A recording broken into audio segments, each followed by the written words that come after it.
Miché, là, c'est une question rhétorique, ce qui veut dire une question qui ne demande pas une réponse. Comment ça va ce matin?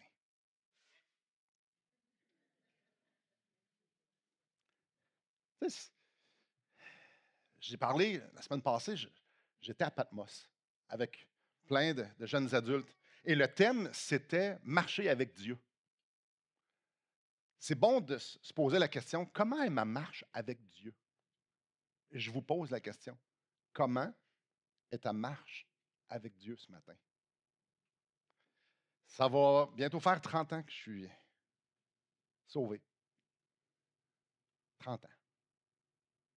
Et je regarde en arrière, puis il y a plusieurs saisons dans une vie. Plusieurs saisons dans la marche avec le Seigneur. Ça s'exprime, puis ça s'articule, puis ça se vit d'une façon différente. Tout dépendant qu'est-ce qu'on est en train de vivre, puis qu'est-ce que le Seigneur nous montre. Et il y a une chose, je regarde en arrière, puis pour moi, et ça fait 20 ans que je suis pasteur, donc pour plusieurs personnes, parce qu'on s'en parle, c'est facile de tomber sur le cruise control. Tu sais, vous savez, le cruise control, que tu embarques ça à 20, tu t'en vas à Montréal, tu mets ça, puis tu peux faire une petite sieste, ça conduit toute seule. Ah, on n'a pas le même cruise control, hein? Tu sais, vous savez que tu pèses sur les bons boutons, que tu sais que ça va fonctionner, puis tu peux regarder partout ailleurs. Non, c'est pas le cruise control, ça, c'est mon le pilote automatique. Pas pareil. J'ai de la misère à me mélanger. Je me mélange dans les boutons, là, mais vous comprenez ce que je veux dire? De ne pas intentionnel de faire dans les choses qu'on fait, de ne pas que notre cœur ne soit pas tant impliqué que ça, mais on fait les bonnes choses parce que plus qu'on étudie la parole de Dieu, plus qu'on se la fait enseigner, plus qu'on côtoie des chrétiens, on sait quoi dire, quand le dire, puis comment le dire. Et on sait quoi faire, comment le faire. On le sait, puis étant donné qu'on le fait, ben on a l'impression que ça va bien parce qu'on le fait. C'est facile de ne pas être intentionnel dans notre marche, de ne pas être intentionnel dans notre adoration. Est-ce que probablement que ça vous est déjà arrivé de regarder en arrière et de dire il me semble que je ne suis pas en feu comme dans ce temps-là. Mais je ne suis pas en train de dire qu'il faut toujours regarder en arrière et dire quand on a goûté le Seigneur une fois comme ça, puis c'est ça le point de référence. Non, Dieu nous fait avancer et Dieu nous fait goûter différentes choses. Mais de dire ouais, ouais, marcher avec Dieu. Marcher avec Dieu. Marcher avec Dieu parce que c'est ça qu'on fait. On est chrétien. Quand tu es chrétien, tu marches avec Dieu. Quand tu es chrétien, tu lis la Bible. Quand tu es chrétien, tu pries. Quand tu es chrétien, tu vas à l'église. Quand tu es chrétien, tu fais ça ou tu ne fais pas ça. Mais est-ce que c'est ça, marcher avec Dieu? Ou ça, c'est plutôt des actes religieux qui sont pas mal en soi. Là. Je ne suis pas en train de dire, faites pas ça. Là. Je suis en train de dire qu'on peut faire ça sans que le cœur y soit. Ici, dans Michée, au chapitre 6, le prophète Michée pose une drôle de question. Avec quoi me présenterai-je devant l'Éternel? Avec quoi je vais me présenter? Au chapitre 6, verset 6. Avec quoi? Excellente question, Michée. Avec quoi je vais me présenter avec Dieu? Et posez-vous la question, là. Avec quoi je vais me présenter sachant, pas sachant, parce que je veux qu'il m'écoute, parce que je veux avoir une relation avec lui, parce que je veux être agréable avec lui. C'est quoi que je présente à Dieu? Avec quoi je me présente dans mes mains pour que Dieu puisse dire rentre? Ah, est-ce que c'est intéressant, ça? On sait c'est quoi la réponse. Jésus. On a juste à aller à l'école dimanche et leur demander à peu près n'importe quelle question, ils vont répondre Jésus. Donc, la bonne raison, avec quoi je me présente devant Dieu pour qu'il m'agrée, c'est excellent. Mais je réponds à quoi vraiment? Dans Michée, alors que ce prophète-là pose cette question-là, ça fait un bout de temps que le peuple d'Israël, ils sont dans un pattern, une mode de vie avec une religion, d'une façon religieuse, mais c'était pas beau, c'était laborieux, c'était une religion morte. Là. Ah, ils adoraient. Ah non, non, ils adoraient. Ils allaient au temple, mais on parle duquel? Ils allaient à plusieurs temples. Ils adoraient à plusieurs dieux. Ils vivaient comme les autres peuples alentour d'eux autres. Et puis, mais Le samedi, oui, oui, il allait offrir des sacrifices à l'Éternel, mais il pouvait aller voir les Astartés, Baal, Moloch. Oui, oui, il allait. Il allait. Et leur cœur était vraiment, un peu comme dans le temps des juges, chacun faisait ce qui leur semble bon. Leur cœur était centré sur eux, mais religieux. Mais religieux. Et là, Michel leur pose, mais avec quoi, comment, avec quoi tu vas te présenter devant l'Éternel?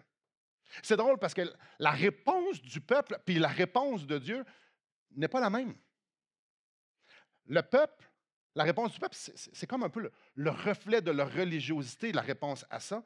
Et celle de Dieu, c'est sa volonté d'avoir cette intimité-là, cette relation-là.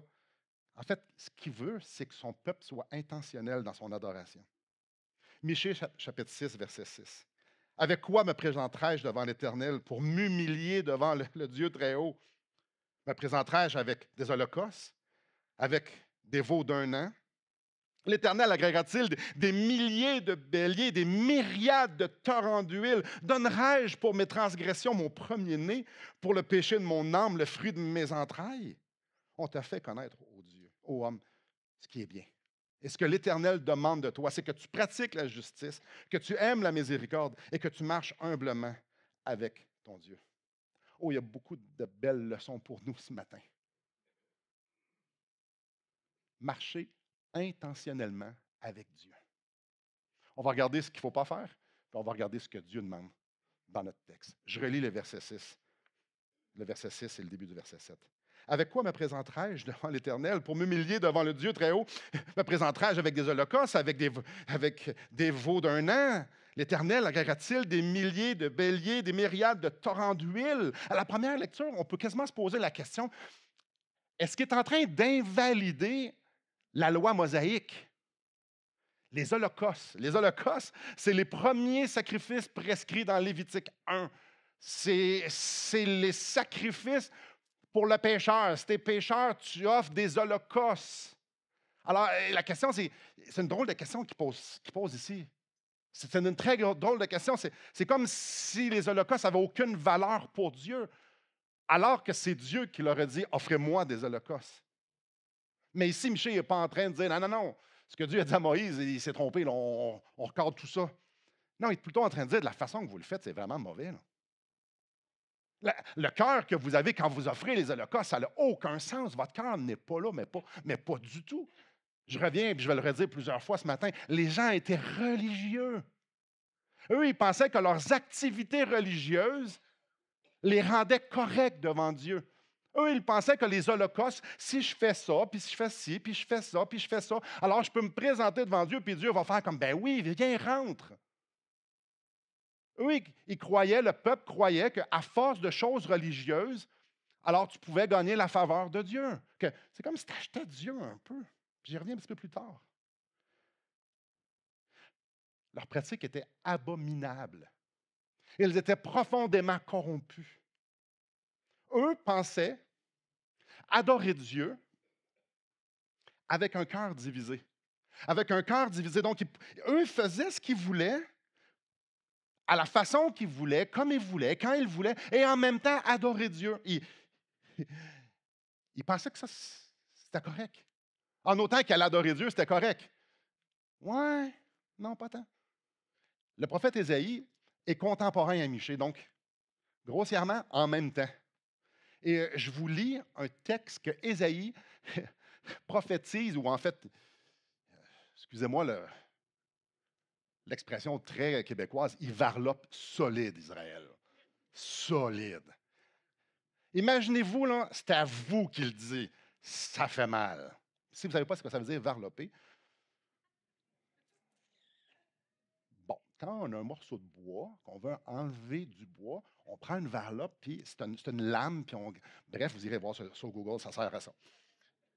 Je vous lis Ésaïe, chapitre 1, versets 11 à 13. Qu'ai-je à faire de la multitude de vos sacrifices, dit l'Éternel? Qu'ai-je à faire? Je suis rassasié des holocaustes de béliers, de la graisse des veaux. Je ne prends point plaisir au sang des taureaux, des brebis et des boucs. Quand vous venez vous présenter devant moi, qui vous demande de souiller mes parvis? Cessez d'apporter de vaines offrandes. J'ai en horreur l'encens, les nouvelles lunes, les sabbats et les assemblées. Je ne puis voir les crimes associés aux solennités. Mon âme, c'est Dieu qui parle, mon âme est vos nouvelles lunes et vos fêtes. Elles me sont à charge, je suis las de les supporter. Quand vous étendez vos mains, je détourne de vous mes yeux. Quand vous multipliez les prières, je n'écoute pas. Vos mains sont pleines de sang. Ouais. Ow. Mais est-ce que le peuple faisait de la religion? Oui, oui. Est-ce qu'il levait les mains? Oui, oui. Est-ce qu'il priait? Oui, oui. Si Dieu détourne les yeux quand il lève les mains, puis s'il n'écoute pas quand il multiplie les prières, c'est parce que le peuple le faisait. Mais Michée, dans notre texte, est très clair. Là. Vous pensez que ça, c'est suffisant? Il s'adresse au peuple, puis Isaïe va dans le même sens. Vous pensez que ça, là, Dieu, il fait comme ouais, non. Ça n'a rien à voir avec les gestes, ça a rapport avec le cœur. Ça n'a rien à voir avec la liste qu'on fait ou qu'on ne fait pas, ça a rapport avec la disposition du cœur. Ici, la question est frappante. Vous pensez que ça, c'est suffisant pour Dieu? Et la façon qu'il construit les deux versets que j'ai lus, les versets 6 et 7, c'est présenté comme si le peuple essayait d'acheter Dieu. C'est un langage ici, puis on va le voir, là, c'est un langage que tu penses que ça, tu peux te payer quelque chose avec ça. Puis il commence avec des veaux d'un an, ça coûte cher. Des veaux d'un an, ça coûte très, très cher. Hmm. Puis tu penses qu'avec des veaux d'un an, Dieu va faire comme ouais, je vais répondre à tes prières avec ça. Si tu m'offres des veaux d'un an, là, Simon, regarde, là, je vais te bénir. Là, si tu m'offres des veaux d'un an, Simon, je vais paver un chemin devant toi. Ça va être, avec des veaux d'un an, c'est-tu correct? Ou des milliers de béliers. Est-ce qu'avec des milliers de béliers, vous pensez que vous pouvez acheter Dieu, que vous pouvez être agréable à Dieu? En passant des milliers de béliers, c'est le genre de sacrifice qu'un roi comme Salomon fait. Là. C'est pas tout le monde qui offre des milliers de béliers. En fait, pratiquement personne peut offrir des milliers de béliers. Si vous offrez des milliers de béliers, si vous faites assez de religion, imaginez-vous là, offrir des milliers de béliers. Pensez au plus gros troupeau que vous avez vu dans votre vie. Toute l'énergie que ça prend pour prendre le troupeau puis les sacrifier un à un. C'est une grosse journée. Là. Si tu penses que ça, c'est pas agréable à Dieu, t'es sûr? L'huile d'olive. Là, vous avez remarqué, des veaux d'un an, ça commence, c'est beaucoup. Des milliers de béliers, c'est vraiment beaucoup. L'huile d'olive, ça prend beaucoup d'olives pour faire de l'huile. Ça prend beaucoup, beaucoup de travail pour faire de l'huile d'olive. Et l'huile d'olive est utilisée dans certaines offrandes à l'Éternel. Imaginez une rivière d'huile d'olive. Mais ici, ça nous parle des milliers de torrents d'huile d'olive. Là, c'est une illustration, clairement. Des veaux d'un an, ça existe, des milliers de béliers, on peut offrir ça en sacrifice. Mais des milliers de torrents d'huile d'olive, mais non. Mais non, mais non, mais non, mais non, mais non. Puis, si tu offres ça, là, tout le travail, puis toute la chose extraordinaire, puis est-ce que Dieu va vous agréer avec ça? Est-ce que vous allez marcher avec Dieu? Est-ce que c'est agréable à l'Éternel? Si tu allais jusqu'à offrir ça. Michel est en train de brosser un portrait d'une trop grande valeur, même que l'imagination peut saisir. Des milliers de torrents. Ben oui. Tu sais, les chutes Montmorency, des milliers, là, mais en huile d'olive. Imaginez la job. On ne peut pas imaginer, probablement pas beaucoup d'entre nous ont fait de l'huile d'olive dans sa vie. Je m'inclus, mais on peut s'imaginer que ça prend plus que 3-4 olives. Mais Michel va encore plus loin. Au milieu du verset 7. Donnerai-je pour mes transgressions mon premier-né? Pour le péché de mon âme, le fruit de mes entrailles? Est-ce que ça, c'est assez? Est-ce que donner son premier-né, c'est assez? Est-ce que Dieu va faire, ah là, je vois vraiment ton cœur? Là, je vois vraiment que tu es sérieux. Là, c'est clair pour moi que tu es engagé, parce que tu m'as donné ton premier-né, puis ici, on parle de sacrifice humain, juste pour être certain. La religion était tellement, mais tellement vide. Imaginez de donner cette illustration-là. Aïe, aïe. Est-ce que tout donner ça, c'est assez pour dire, là, je marche avec Dieu à cause que je fais ça? Voyez-vous, le peuple, le point, c'est pas commencer à offrir ça. Le point, c'est de dire, le peuple n'avait pas un cœur d'adorateur. C'était juste de la religion, c'était juste des actions, puis il pensait qu'il pouvait acheter Dieu. Ah! Mais c'est intéressant si je retourne justement à la loi mosaïque. Si on regarde la séquence, et vous irez voir, sortie d'Égypte, chapitre 20 d'Exode, Dieu amène Moïse, puis donne les 10 commandements. Donne premièrement la loi morale. Vous savez, les 10 commandements, tu vas mettre ton Dieu, tu ne fais pas d'image taillée, tu ne mens pas, tu ne tues pas. Les 10. Il fait une alliance avec eux. Donne les 10 commandements. Fait alliance avec eux en tant que peuple. Et après, il donne les choses cérémoniales, les sacrifices. Je vous lis Exode 24, verset 3. Moïse vint rapporter au peuple toutes les paroles de l'Éternel et toutes les lois. Le peuple entier répondit de même voix, nous ferons tout ce que l'Éternel a dit. Après, il y avait les sacrifices. Et c'est super important. Avant les sacrifices, il y a le cœur. Le cœur. Ce n'était pas les holocaustes, le problème. Ce n'était pas les veaux, ce n'était pas l'huile, le problème. Non, non, non. C'est parce que le peuple pensait qu'en faisant ça, c'était correct. Ils pensaient qu'eux autres, en offrant les holocaustes, là, Dieu faisait « Ouais, bravo, OK, c'est fait, c'est check, tu l'as fait. Toi, tu l'as-tu fait? Oui, toi, tu l'as fait. » Il est là le problème. Quand c'est rendu que tu offres tes enfants en sacrifice, là, vous dites « Ah, ouais? Oui, oui, oui. Akaz l'a fait. Vous irez voir dans 2 Rois, chapitre 16. Mais il n'y a pas juste ça, là. Le peuple d'Israël, à certains égards, faisait comme les autres peuples. Ils offraient leurs enfants en sacrifice, leur premier-né. C'est ce qu'il y avait de plus précieux. Dieu ne leur a jamais demandé ça, là. Non, non, c'est un meurtre. On ne fait pas ça. Mais eux autres pensaient, ils voulaient juste démontrer. Regarde à quel point je t'aime. Et je veux avoir quelque chose de toi. Je vais te donner ce qui est le plus précieux pour moi. Je vais te donner mon enfant.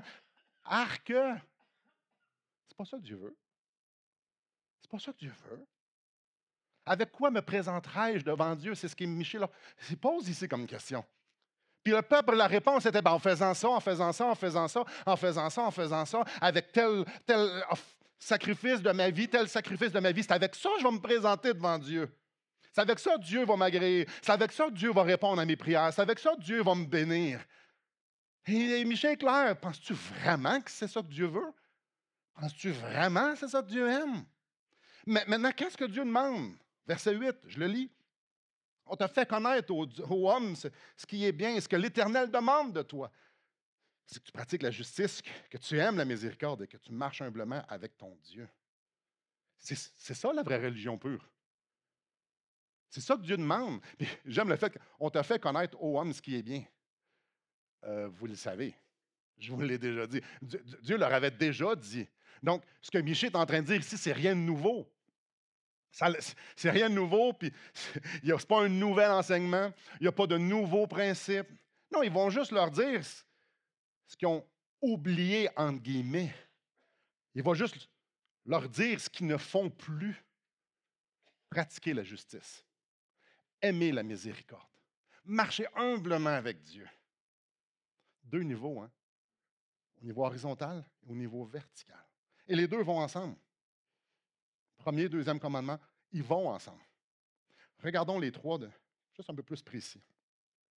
Pratiquer la justice. Ça voulait dire quoi pour eux, pratiquer la justice? Venez avec moi au chapitre 2. On va aller voir un instant. Des exemples pratiques de ce que ce n'est pas pratiquer la justice, que eux faisaient qui n'était pas juste. Chapitre 2, verset 1. Malheur à ceux qui méditent l'iniquité et qui forgent le mal sur leur couche au point du jour où ils l'exécutent, quand ils ont le pouvoir en main.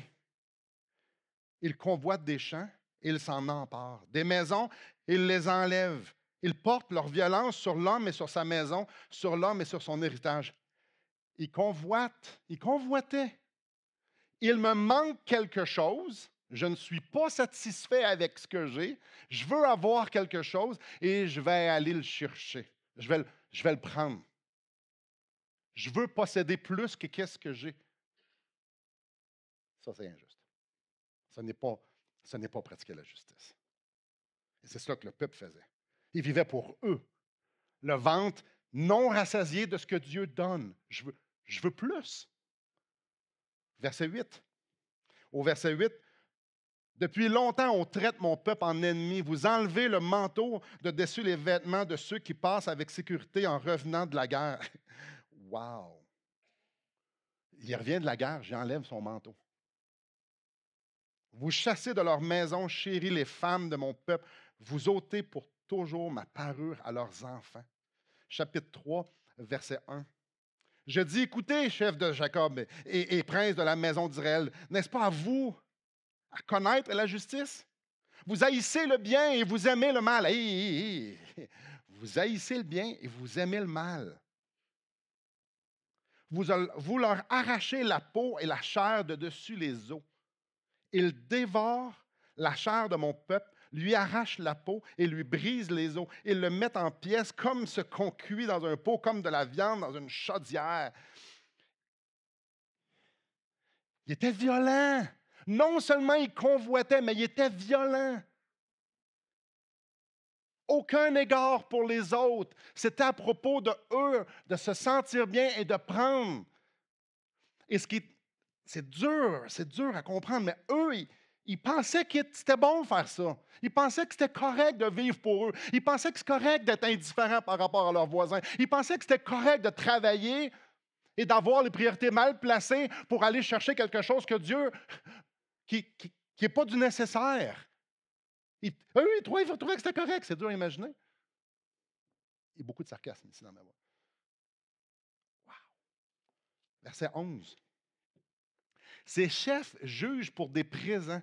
Ces sacrificateurs enseignent pour un salaire. Et ces prophètes prédisent pour de l'argent. Ils osent s'appuyer sur l'Éternel et disent, l'Éternel n'est-il pas au milieu de nous? Le malheur ne nous atteindra pas. Ils recevaient des pots de vin. Ils étaient prêts à vendre leur témoignage. Ils étaient prêts à vendre leur intégrité pour de l'argent. Chapitre 6, verset 10. Et là, je vais juste en prendre ici et là. Vous pourrez aller le lire cet après-midi. Chapitre 6, verset 10. Y a-t-il encore... en fait, quand je dis lire l'après-midi, c'est lire le livre au complet. Verset 10. Y a-t-il encore dans la maison du méchant des trésors iniques et un efface trop petit, objet de malédiction? Est-on pur avec des balances fausses et avec de faux poids dans le sac? C'est vraiment spécial. C'était des escrocs. Verset 12. Ces riches sont pleins de violence. Ces habitants profèrent le mensonge et leur langue n'est que tromperie dans leur bouche. C'était des menteurs. C'était des menteurs. Comme je dis, petit échantillonnage ici des choses qu'ils faisaient. Puis si vous allez avoir plus voir à quel point c'est tordu, allez voir aux Ésaïe. Mais il faut comprendre que ces gens-là allaient au temple. Ils offraient des sacrifices. Ils étaient convaincus qu'ils étaient corrects, que leur religion était bonne. Puis quand les prophètes disaient ça, ils faisaient comme, ah, t'as pas rapport. Même quand les prophètes leur disaient, vous êtes dans le champ, le peuple disait, non, toi, tu es dans le champ. C'est fou. Ils étaient tellement convaincus que leur religion était correcte que lorsque quelqu'un leur disait, ta religion n'est pas correcte, pas quelqu'un, un prophète leur disait, non, ça ne marche pas. Ancré dans une vie religieuse, mais sans passion pour Dieu. Marcher dans la justice. Quand Dieu dit oui, c'est oui. Quand Dieu dit non, c'est non.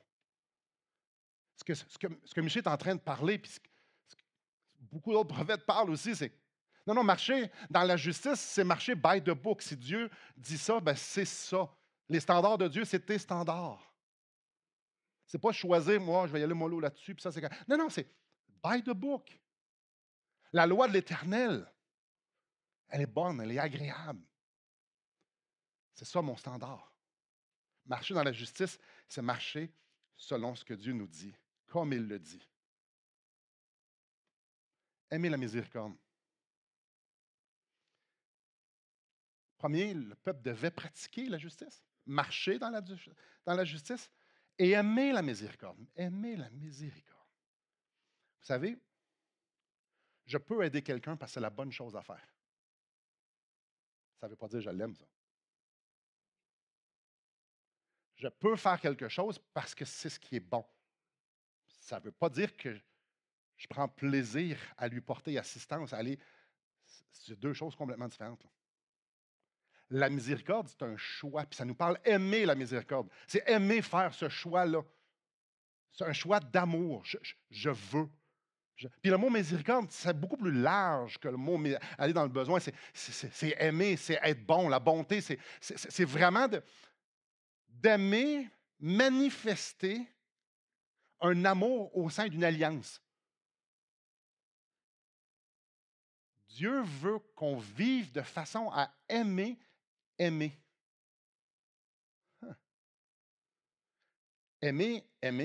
on ne coche pas. On peut faire des actions d'amour.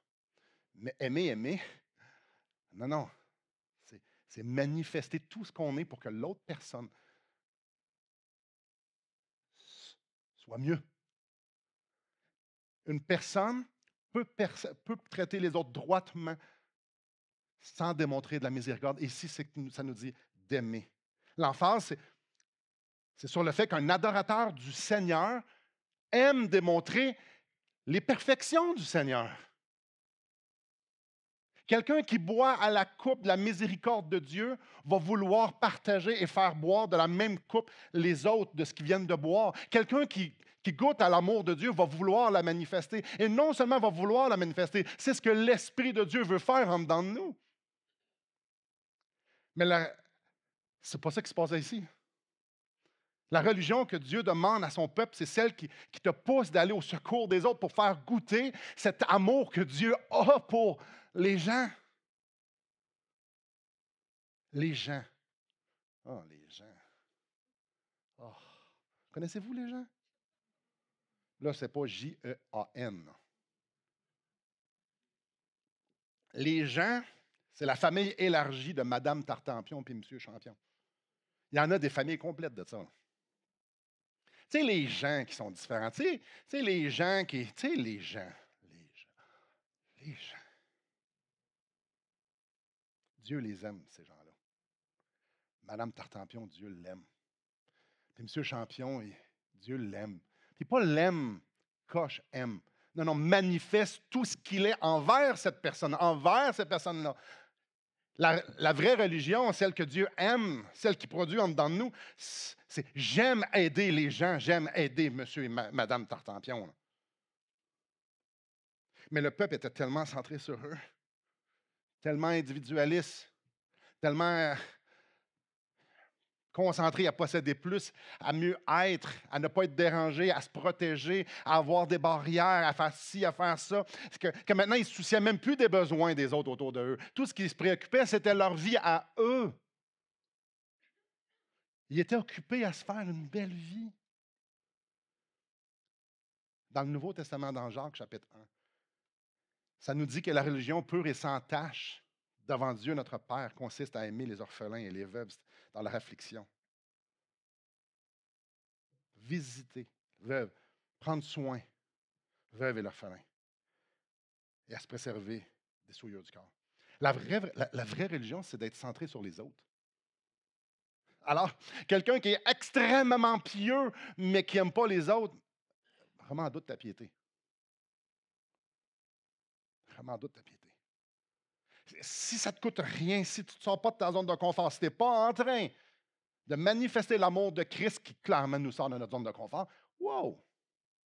Si ça ne te coûte pas cher, si tu n'as pas besoin de te sacrifier envers les autres, wow! C'est ça que l'Esprit produit, puis C'est ça que depuis le début qu'on est supposé faire, que Dieu nous dit, c'est ça que je veux produire en dedans de toi. Que tu aimes la miséricorde. Pas un fardeau, là. Pas dire j'aime la miséricorde. Ah non, moi j'aime. Oui, oui, oui, oui, oui, oui. Imaginez avec ma femme, je lui dis, ah chérie Élise, je t'aime. Mais je ne pense pas à elle. Je ne suis pas bon avec elle. Je suis même dur avec elle. Je suis indifférent à elle. Quand elle est dans le besoin, je pense, ah, mais oui, regarde, je vais prier pour toi. Mais non, c'est pas ça aimer, là. C'est pas ça aimer. Il faut aimer, il faut que j'aime ma femme comme Christ a aimé l'Église. C'est pas ça, là. C'est pas ça, c'est pas ça, c'est pas ça, c'est pas ça, c'est pas ça. La vraie religion, c'est qu'elle le sait que je l'aime. Alors, aimer la miséricorde, c'est que les autres le savent, les gens le savent. Madame Tartampion le sait que je l'aime parce que je fais quelque chose. Et notre texte nous parle de marcher humblement, le troisième avec notre Dieu. Marcher, c'est assez commun dans l'Ancien Testament. Marcher avec Dieu, c'est commun. Dans Genèse, chapitre 6, on voit Noé qui trouva grâce aux yeux de l'Éternel. Et Noé est un homme juste et intègre dans son temps. Noé marchait avec Dieu. On voit Enoch marcher avec Dieu. Grosso modo, ça parle de personnes qui sont intimement liées à Dieu, qui orientent leur vie de façon à lui plaire. Marcher avec Dieu, ça veut dire marcher avec Dieu. Facile, hein? Quand je prends une marche avec ma femme, elle le sait que je suis là. Non, non, je laisse. Regardez, ma femme est privilégiée. Là. Quand son mari prend une marche avec elle, il est là. Regardez, ça va être bizarre un peu, là. Ah ouais. Je devrais avoir elle de fond d'écran, mais c'est bleu. Bon, je pensais que je l'avais comme fond d'écran, je l'ai changé. C'est le ciel la place. C'est bleu. Si je dis à ma femme, tu es toujours avec moi, parce que j'ai une photo d'elle dans mon cellulaire, elle va trouver ça cute, hein? Mais si je pense qu'elle marche vraiment avec moi, parce que j'ai une photo, puis en fait, je ne suis pas obligé de marcher avec elle, parce qu'elle marche avec moi, je l'ai dans mon cellulaire.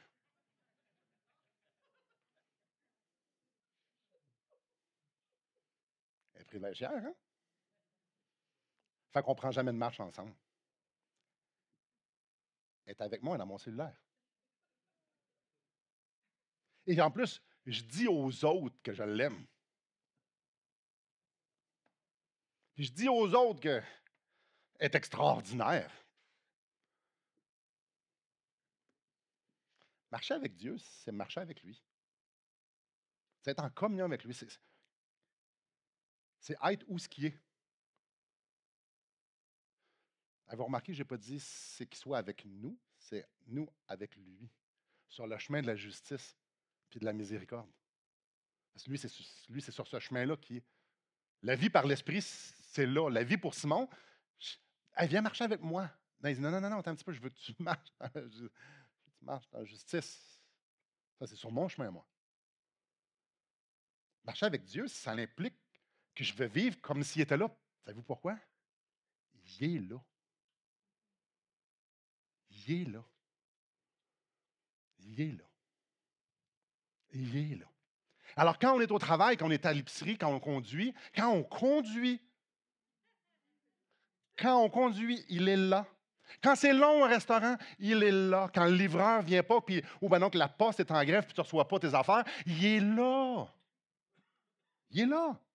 Quand tu prends le téléphone, il y a quelqu'un qui te dit des vacheries, il est là. Marcher avec Dieu, c'est de réaliser qu'il est là. Alors, quand je regarde la télévision, quand je regarde mon cellulaire, le nombre de temps que je prends mes affaires, puis que, tu sais, toutes les petites vidéos que je peux écouter, il est là. Il sait quand on ne pense pas à lui, il est là. Parce que Dieu remplit les cieux et la terre. Il est là. Marcher avec lui, c'est de regarder la vidéo ensemble.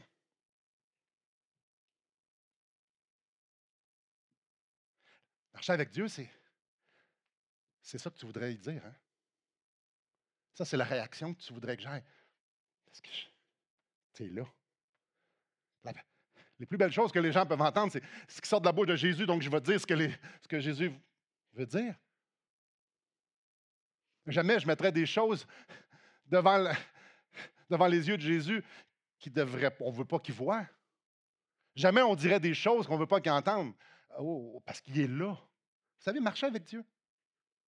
La, la- la vraie religion, c'est celle que Dieu est présent dans notre vie. C'est peux-tu être plus école du dimanche basic, s'il vous plaît? Je vais aller à quelque part, je vais faire ça parce que tu es là. C'est la meilleure chose que je peux faire parce que ça t'honore toi. Je vais parler de telle façon parce que ça t'honore. Je vais te donner telle chose parce que ça t'honore. Je vais passer plus de temps avec telle personne parce que ça t'honore. C'est ça, c'est ça. Je veux que les gens t'expérimentent. Donc, je vais parler comme toi. Je vais vivre comme toi. Je vais montrer aux autres à quel point tu as de la valeur. Ah, parce que je vais vivre comme si tu étais là. On marche ensemble. Marcher ensemble. C'est pas à l'église que ça se passe. Là, combien de chapitres il faut qu'on lit? Ben, attends un peu, si on marche ensemble, je veux que tu me parles, je veux étudier. C'est plus une question de lire, c'est une question de. Je veux toi, mais je te veux aussi dans la nature, je te veux dans mes frères et sœurs, je te veux toi, je veux toi, je veux marcher avec toi. Imaginez un disciple qui marche avec Jésus. Jésus, tais-toi. Là, c'est moi qui parle. J'ai beaucoup de choses à te demander, là, c'est moi qui parle. Non, je sais que tu veux m'enseigner, mais non. Non, non, non. Là, je veux parler. J'ai une longue liste de choses que je veux que tu fasses. Wow! On ne dirait jamais un enfant de même. Avoir remarqué vers où je regardais quand je disais ça? Là, wow, wow, wow, wow. Tu comprends pas, là, c'est à propos de moi. Là, je me sens pas bien, là, dans telle chose que tu permets dans ma vie. Viens marcher avec moi. Viens régler ça. Avoue que l'image est forte, hein? Là, je ne suis pas capable de t'adorer. Viens changer ça. Oh, le problème, c'est tout ça ou je ne suis pas capable de t'adorer? Ah, marcher avec Dieu. Mais c'est pas fini. Parce qu'au verset 6, j'ai sauté un mot super important.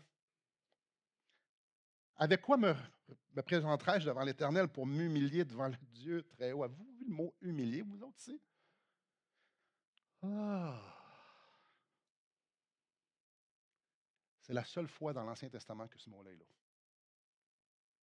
Le mot humilier ici implique être petit, être modeste. La posture que Jean-Baptiste avait, il faut qu'il croisse et que je diminue. Mon chemin n'est pas si important que ça. Quand le roi des rois, le Seigneur, le Créateur marche avec toi, ce n'est pas ton chemin qui est important, c'est le sien. Mais le peuple vivait l'inverse. C'était une religion qui était centrée sur eux. Ils pouvaient vivre comme eux voulaient, puis en même temps, ils pensaient que Dieu les suivait là-dedans. Une vie centrée sur mes besoins, une vie centrée sur mes désirs, sur mes plaisirs. Puis Michel se fait comme wow, wow, non, non, non, non, non, non, non, non, non, non, non, non. La religion que Dieu désire, c'est que tu vives pour lui, c'est que tu sois petit, que lui soit grand. Que ce soit à propos de son royaume, pas du tien. J'aime tellement l'image. Peut-être que vous ne l'aimerez pas, mais tant pis, je vous l'ai dit pareil. Ce n'est pas le cœur de Dieu qui doit battre en même temps que le mien. C'est le mien qui doit battre en même temps que le sien. Ce n'est pas le cœur de Dieu qui doit battre en même temps que le mien, mais le mien qui doit battre en même temps que le sien. Marcher humblement avec Dieu, c'est que je suis petit. Je marche dans ses voies. Je manifeste l'amour et tout ce qu'il est aux autres.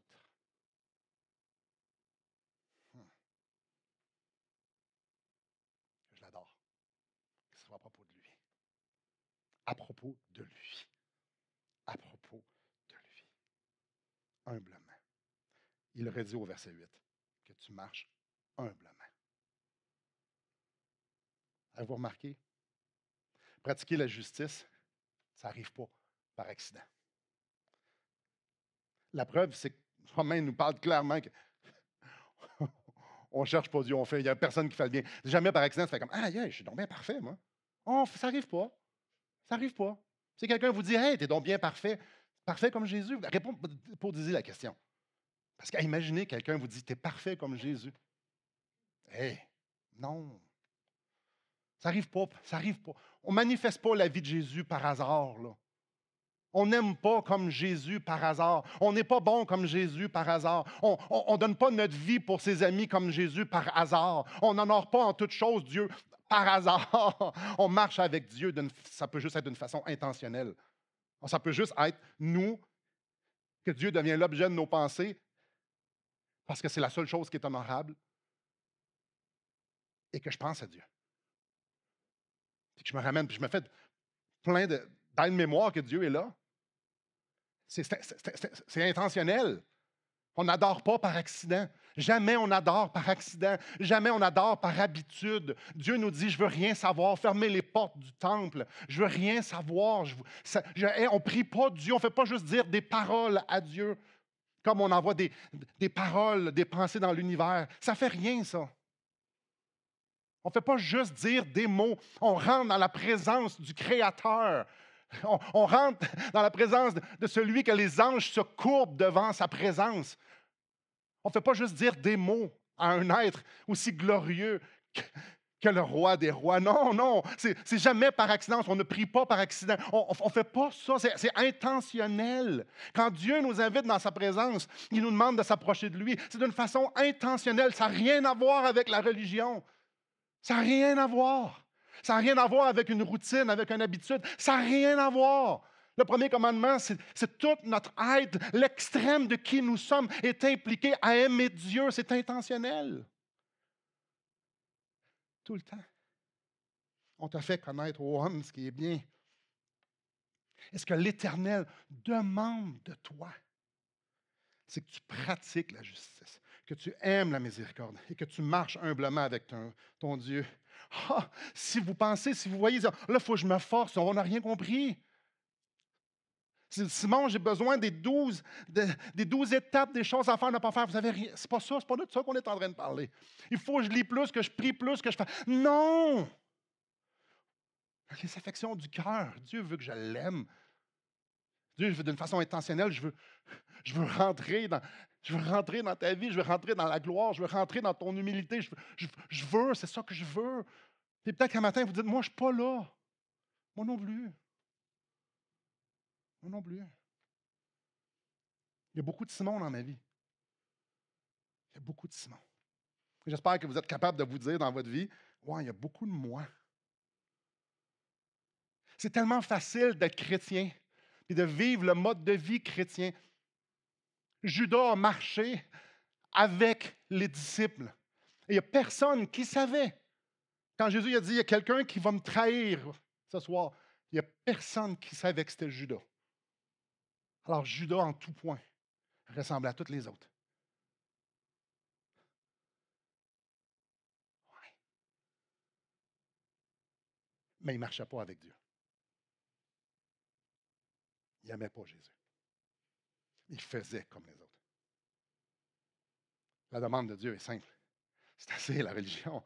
C'est assez, c'est pas ça. Vous n'avez pas compris. Dieu ne prend pas plaisir à ça. Ce que Dieu prend plaisir, c'est des hommes et des femmes qui font, mais je te veux toi. Je ne sais pas par où commencer, mais je vais commencer par te le dire. Je vais commencer à te le demander. Je vais commencer à dire, je te veux toi, je veux te découvrir toi, je veux. Et après, il va produire des choses en dedans de nous et on va faire des œuvres extraordinaires parce que c'est lui qui va les produire en dedans de nous. Mais ça commence par notre cœur, les affections de notre cœur. Puis peut-être que vous dites, moi, je ne suis pas là. Alors, on prie, Seigneur, je te demande pardon parce que je ne suis pas là. C'est extraordinaire parce qu'il ne met pas, il met pas dehors ceux qui le cherchent. Il est fidèle et juste pour nous pardonner tous nos péchés. Je te confesse. Je te confesse que j'aime beaucoup trop ma vie. Viens. Viens me glorifier. Toi, tu es digne que ma vie représente toi. Avec quoi me présenterai-je devant l'Éternel pour m'humilier devant le Dieu très haut? Dieu ne dédaigne pas les cœurs brisés et contris. C'est ce qu'il veut. C'est qu'on arrive devant lui et dit, Seigneur, attire-moi à toi. Et il va le faire. La vie à laquelle Dieu nous appelle, elle est 100% intentionnelle chaque seconde de notre vie. Et l'idée, ce n'est pas de dire ah là, il faut que je performe. L'idée, c'est de dire viens le produire. Parce que moi, je ne suis pas